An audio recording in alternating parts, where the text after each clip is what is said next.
Hello guys! అందరూ ఎలా ఉన్నారు? నేను చాలా బాగున్నాను. ఇక ఒక కొత్త స్టోరీతో మీ ముందుకొచ్చాను. ఈరోజు కథ 'సెల్లింగ్ వర్జినిటీ'.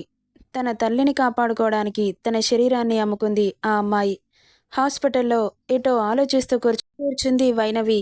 అంతలో నర్స్ ఆమె దగ్గరికి వచ్చి, మేడం, మిమ్మల్ని డాక్టర్ గారు పిలుస్తున్నారు అనగానే పరుగున వెళ్ళింది. చెప్పండి డాక్టర్. మీ అమ్మగారికి అర్జెంటుగా ఆపరేషన్ చేయాలి. లేకపోతే తన ప్రాణానికే ప్రమాదం అంటున్న డాక్టర్ మాటలకి ఎంత డబ్బు ఖర్చవుతుంది? మినిమం 15,00,000 అవుతుంది. అర్జెంటుగా 5,00,000 పే చేస్తే సర్జరీ స్టార్ట్ చేస్తాం. లేకపోతే మీ ఇష్టం అంటుంటే, ఓకే డాక్టర్ అంటూ బయటకు వచ్చింది వైనవి. ఇక తనకు తెలిసిన వాళ్ళందరికీ కాల్ చేసి డబ్బడుగుతోంది. ఇక ఒకరు ఇస్తామని అనడంతో చాలా సంతోషపడింది. కానీ నా దగ్గర షూరిటీ పెట్టడానికి ఏం లేవు అంది. మీ దగ్గర కొన్ని లక్షలు విలువ చేసేది ఒకటుంది మేడం అనగానే, ఏంటని అయోమయంగా అడిగింది వైనవి. ఏంటో అని అతను ఏదో చెప్పడంతో ఒక్కసారిగా బ్రెయిన్ స్ట్రక్ అయిపోయింది ఆమెకు. ఏమైందమ్మా అంటుంటే, మీరేం మాట్లాడుతున్నారండి? నేను చెప్పాల్సింది చెప్పాను, తర్వాత మీ ఇష్టం అని కాల్ కట్ చేస్తుంటే, ఆగండి, నేను కాస్త ఆలోచించుకొని చెబుతాను అంటుంటే, ఓకే, మీ ఇష్టం అన్నాడు అటువైపు వ్యక్తి. ఇక బాగా ఆలోచించింది. తనకి నా అన్న వాళ్ళు ఎవరూ లేరు. ఏం చేయాలి? ఇలా చేయడం కరెక్టేనా అని బాగా ఆలోచించుకున్న తనకి అమ్మ కళ్ళ ముందు మెదలగానే, నా జీవితం నాశనమైనా పర్వాలేదు, అమ్మ బ్రతకాలి. చూస్తూ చూస్తూ అమ్మ ప్రాణాలని పోగొట్టలేను. ఇప్పటికిప్పుడు అంత డబ్బు రావాలంటే ఇదొక్కటే మార్గం అనుకొని ఇంతకు ముందు కాల్ చేసిన వ్యక్తికి మళ్ళీ కాల్ కలిపి, మీరు చెప్పిన దానికి నేను ఒప్పుకుంటున్నాను అనింది. మరి ఎక్కడికి రమ్మంటారు? ఎప్పుడు రమ్మంటారు అని అడుగుతుంటే, నేను ఆయనతో మాట్లాడి మీకు చెబుతాను. ఆయన చాలా బిజీగా ఉంటారు అంటుంటే, సరే అని కాల్ కట్ చేసి ఆలోచనలో పడింది వైనవి. అతను ఎవరు? అమ్మాయిలు దొరకనట్లుగా నన్నే ఎందుకు అడుగుతున్నాడు అని తెగ ఆలోచిస్తూ ఉంది. ఇక ఆ రోజు నైట్ అంతా హాస్పిటల్లో ఆలోచనలతో గడిచిపోయింది. అంతలో ఎవరో తనని పిలిచినట్లు అనిపిస్తుంటే తల తిప్పి చూసిన తనకి ఎవరో ఒక అబ్బాయి చేతిలో ఏదో బ్యాగుతో కనిపిస్తుంటే కళ్ళు చిన్నవి చేసి, ఎవరు మీరు అని అడిగింది. మేడం, ఇందులో ఫుడ్ ఉంది, మీరు తిని రెస్ట్ తీసుకోండి. రేపు మిమ్మల్ని పికప్ చేసుకోవడానికి కారు వస్తుంది. ఇక్కడి నుండి వెళ్ళిపోదామంటుంటే, ఎక్కడికి అనింది కంగారుగా. అదేంటి మేడం, మీరు డబ్బు కావాలి అని అన్నారంట అన్నాడతను. అవును అనింది తలూపి.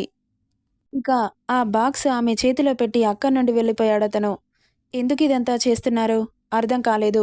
భోజనం తెప్పించాల్సిన అవసరమేముంది అని ఆలోచిస్తూనే మార్నింగ్ నుండి ఏం సరిగ్గా తినకపోవడంతో ఆకలిగా అనిపిస్తుంటే ఆ బాక్స్ ఓపెన్ చేసి ఫుడ్ని నోట్లో పెట్టుకోగానే, ఇంత టేస్టీ గల ఫుడ్ ఎప్పుడు తినకపోవడంతో చాలా నచ్చేసిందామెకి. ఒక బౌల్లో చపాతీ, ఇంకో బౌల్లో రైస్, ఇంకొక బౌల్లో పెరుగన్నం, ఇంకా చాలానే ఉన్నాయి. వాటన్నింటినీ మెల్లగా తినింది. ఆకలి తీరడంతో హాయిగా అనిపిస్తుంటే అమ్మ దగ్గరికెళ్ళి, స్పృహలో లేని తల్లిని చూసి బాధగా అనిపిస్తుంటే బయట చైర్లోనే అలాగే కూర్చుండిపోయింది. మేడం, మీరు ఆ రూమ్లో పడుకోండి అని చెప్పి వెళ్ళింది నర్స్. ఎందుకు? ఆ రూమ్ నేను బుక్ చేసుకోలేదు. సార్ బుక్ చేశారు మేడం అని చెప్పింది ఆ అమ్మాయి. సార్ ఎవరు అంటుంటే చెప్పకుండానే వెళ్ళిపోయింది నర్స్. ఇంతకు ముందు ఫుడ్ పంపించిన అతనేమో అనుకుంటూ రూమ్కెళ్ళి హాయిగా రెస్ట్ తీసుకుంది. కడుపు నిండడంతో పడుకోగానే నిద్ర పట్టేసింది. కానీ ఎర్లీ మార్నింగ్ 4 గంటలకు మెలకు వచ్చింది ఆమెకి. ఇంకాసేపట్లో నా శరీరం వేరొకరి సొంతం అయిపోతుంది. అమ్మకి స్పృహ వచ్చిన తర్వాత ఇన్ని డబ్బులు ఎక్కడి నుండి వచ్చాయంటే ఏం చెప్పాలి? పెళ్లికి ముందే ఈ తప్పు చేశానని అమ్మకు తెలిస్తే ఎలా రియాక్ట్ అవుతుంది అన్న ఆలోచనలు చుట్టుముట్టి నిద్ర పట్టలేదు. కాసేపటికి తెల్లారుతుండగా తన కోసం నిన్న ఫుడ్ ఇచ్చి వెళ్ళిన అబ్బాయి వచ్చి, మేడం, ఇదిగో ఇది మీకోసం, మీరు త్వరగా రెడీ అయి వస్తే వెళ్ళిపోదామన్నాడు. ఏంటిది అంటూ కవర్ ఓపెన్ చేసి చూసిన తనకి లైట్ పింక్ కలర్ చీర, దానికి తగ్గ జ్యువెలరీ అందులో ఉండేసరికి ఆమె కళ్ళు పెద్దవయ్యాయి. ఇక స్నానం చేసి అతనిచ్చిన చీర కట్టుకొని రెడీ అయ్యి బయటకు వచ్చింది. అతను ఆమెను క్షణం అలాగే చూసి, ఇక వెళ్దామా మేడం అన్నాడు. సరే అంటూ ముందుకు కదిలింది. ఇక అమ్మని చూసుకొని అతనితో పాటు బయలుదేరింది. తన జీవితం ఈ రోజు నుండి ఎలా మలుపు తిరుగుతుందో ఆమెకు ఏమాత్రం ఐడియా లేదు. కారులో కూర్చున్న వైనవికి ఆలోచనలు చుట్టుముట్టాయి. ఇంత పేదరికంలో ఎందుకు పుట్టించావు పరమేశ్వర అని తండ్రిని దీనంగా అడుగుతోంది మనసులోనే. అవి కర్మఫలాలని తెలీదుగా. కాసేపటికి కారాగింది. ఉలిక్కిపడి తల తిప్పి చూసిన తనకి ఎదురుగా కళ్ళు చెదిరే విల్లా కనిపించింది. దాన్ని చూస్తుంటే ఒంట్లో వణుకొచ్చేస్తోంది. ఇక్కడికి ఎందుకు తీసుకొచ్చారు? నిన్న మీరు డబ్బులు అడిగారు కదా మేడం. మళ్ళీ అడుగుతారేంటి? సార్ లోపలుంటారు పదండి నాతో పాటు అంటూ ఆమెను తీసుకొని లోపలికెళ్ళాడు అతను. ఇక అతనితో పాటు నడుస్తున్న వైనవికి ఒంట్లో వణుకొచ్చేస్తోంది. ఆమె ఒక మాయాలోకంలోకి వెళ్తున్నట్లు అనిపిస్తోంది. అంత అందంగా ఉంది ఆ విల్లా. కళ్ళు చెదిరే ఇంటీరియర్ డిజైన్తో ఉన్న ఆ విల్లాని చూస్తే నోరు కళ్ళు రెండూ తెరుచుకుని ఎదురుగా ఏం ఉందో కూడా చూసుకోకుండా నడుస్తున్న ఆమెను మేడం అన్న పిలుపు వినిపించి తల పక్కకు తిప్పి చూసింది. ఎదురుగా ఇటాలియన్ డార్క్ బ్రౌన్ లెదర్ చైర్ని చూడగానే ఆమె కళ్ళు పెద్దవయ్యాయి. ఆ చైర్ని చూస్తుంటే రాజసం ముట్టిపడుతోంది. ఎవరికోసమో అన్నట్లుగా చూస్తోంది ఆమె. ఇక అప్పుడే కిందకి దిగుతున్న 5 అడుగుల 2 అంగుళాల ఎత్తులో మిర్చి రెడ్ కలర్ కంచిపట్టు చీర గ్రీన్ కలర్ బార్డర్తో కొంగుని చేతి మీద నుండి వేసుకొని మెడలో నగలతో నుదిటిన పెద్దగా పెట్టిన కుంకుమతో చాలా నిండుగా రాజమాతలా అలా దిగుతున్న ఆమె నడకలో రాజసం ఉట్టిపడుతుంటే వైనవి అలాగే చూస్తూ ఉండిపోయింది. అసలు ఎక్కడికి వచ్చాను? ఆమెకేం అర్థం కాలేదు. ఇంత పెద్ద విల్లాలో అసలు ఈవిడ ఎవరు? ఈవిడకి నాకేంటి సంబంధం? అసలు ఆమె ఎందుకు వచ్చిందో కూడా మర్చిపోయి ఆశ్చర్యంగా కళ్ళు పెద్దవి చేసుకుని చూస్తూ ఉంది. ఆమె అలా నడుచుకుంటూ వచ్చి ఇంతకుముందు వైనవి చూసిన ఆ సింహాసనాన్ని అధిష్ఠించి తల తిప్పి వైనవి పక్కన ఉన్న అతన్ని చూడగానే అమ్మగారు అంటూ దగ్గరికెళ్ళాడు వినయ్. ఆ అమ్మాయిని రమ్మన్నట్లు సైగ చేసింది. మేడం, అమ్మగారి దగ్గరికెళ్ళండి అంటుంటే అయోమయంగా, భయంగా, కంగారుగా ఒక్కో అడుగు వేస్తూ దగ్గరికెళ్ళిన వైనవి ఎదురుగా ఉన్న ఆ పెద్దావిడని చూడగానే షార్పుగా ఉన్న చూపులకి చెమటలతో తడిచిపోయింది వైనవి. మేడం, అమ్మగారికి నమస్కారం చేయండి అన్నాడు వినయ్. ఇక అందుకే అంత కోపంగా చూస్తుందేమో అని అప్పుడు అర్థమైన వైనవి చేతులు జోడించి నమస్కారం అనింది. కూర్చోమన్నట్లు కళ్ళతో సైగ చేసిందావిడ. ఆమె ముందు కూర్చోవాలంటే భయం వేస్తుంటే పర్వాలేదండి అనింది వినయంగా. నీ పేరేంటి? అనింది అనసూయాదేవి. నా పేరు వైనవి అనింది. వైనవి, ఇదేం పేరు? అని చిరాగ్గా చూస్తుంటే చాలా బాధేసింది. వాళ్ళ అమ్మ చాలా ఇష్టంగా పెట్టుకున్న పేరది. వైనవి అంటే సంగీతం, ఇంకా చెప్పాలంటే లక్ష్మీదేవి.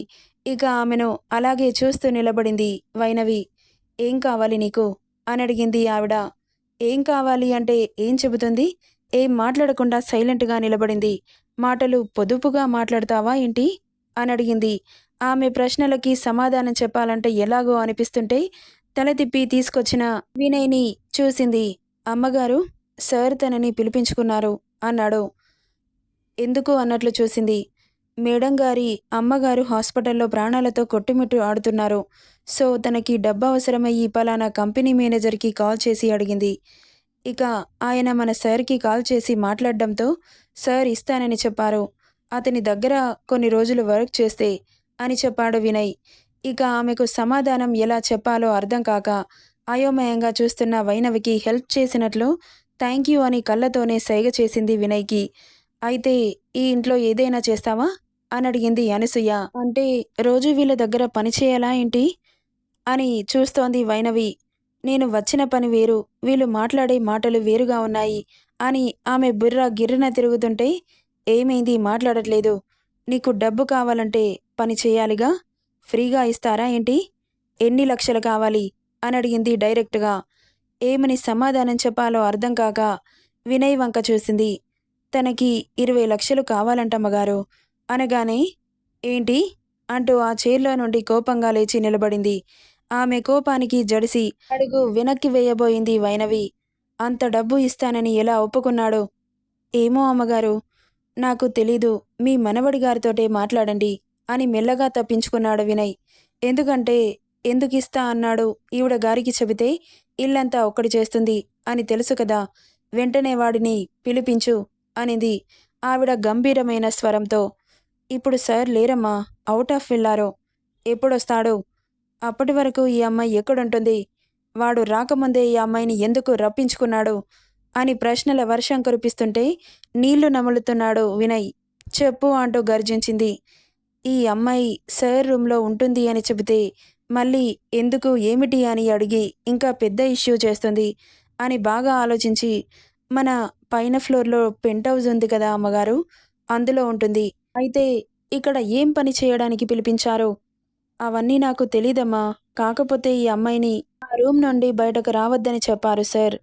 మరి నేను ప్రశ్నిస్తానని, నాకు సమాధానం చెప్పాలని వాడికి తెలీదా? అంటుంటే మాట్లాడలేదు వినయ్. ఔట్ ఆఫ్ వెళ్తే ఏంటి? వాడికి కాల్ కలిపివ్వు, మాట్లాడతాను అనింది. ఇక్కడ వైనవికి మాత్రం ఆమె అరుపులకి, మాటలకి పూర్తిగా చెమటలతో తడిసిపోయింది. కాళ్ళల్లో వణుకు తగ్గట్లేదు. డబ్బులు అడిగిన పాపానికి ప్రాణం పోయే అంత టెన్షన్ పడుతుందని తెలీదు. ఇక్కడికి వచ్చాకే తెలిసింది ఆమెకి. నేరుగా పులి బోనులో అడుగు పెట్టాక తప్పుతుందా అన్నట్లు గుండెని గుప్పిట్లో పెట్టుకొని నిలబడింది. అది అమ్మా, సార్ ఇప్పుడు మీటింగ్లో ఉంటారు. ఇంకాసేపు ఆగి కాల్ కల్పిస్తానమ్మా అన్నాడు వినయ్ వినయంగా. అసలు వాడు ఏమనుకుంటున్నాడు? ఇంట్లో పెద్ద మనిషి చచ్చింది అనుకుంటున్నాడా? వాడికి ఇష్టం వచ్చిన నిర్ణయాలు తీసుకుంటున్నాడు. ఒక పరాయి అమ్మాయిని వాడింట్లో పెట్టుకోవడానికి ఎంత ధైర్యం? మన పరువేమైపోవాలి? పెళ్ళిడికి వచ్చినవాడు వయసులో ఉన్న అమ్మాయిని ఇంట్లో పెట్టుకుంటే నలుగురు నానా రకాలుగా మాట్లాడుకుంటారని వాడికి తెలీదా? అంటూ అరుస్తుంటే సైలెంట్‌గా నిలబడి చూస్తున్నాడే కానీ మాట్లాడట్లేదు వినయ్. ఇక కోపంగా వైనవిని పైనుండి కింది వరకు ఓ చూపు చూసి అక్కడి నుండి వెళ్ళిపోయింది రాజమాత. అదే అనసూయాదేవి. ఇక వైనవి జీవితం ఎటు నుండి ఎటు మలుపు తిరుగుతుంది. ఈ స్టోరీ ఎలా ఉందో చెబితే రెగ్యులర్‌గా ఇవ్వడానికి ట్రై చేస్తా. నెక్స్ట్ పార్ట్‌లో ఏం జరుగుతుందో చూద్దాం. Thank you for listening.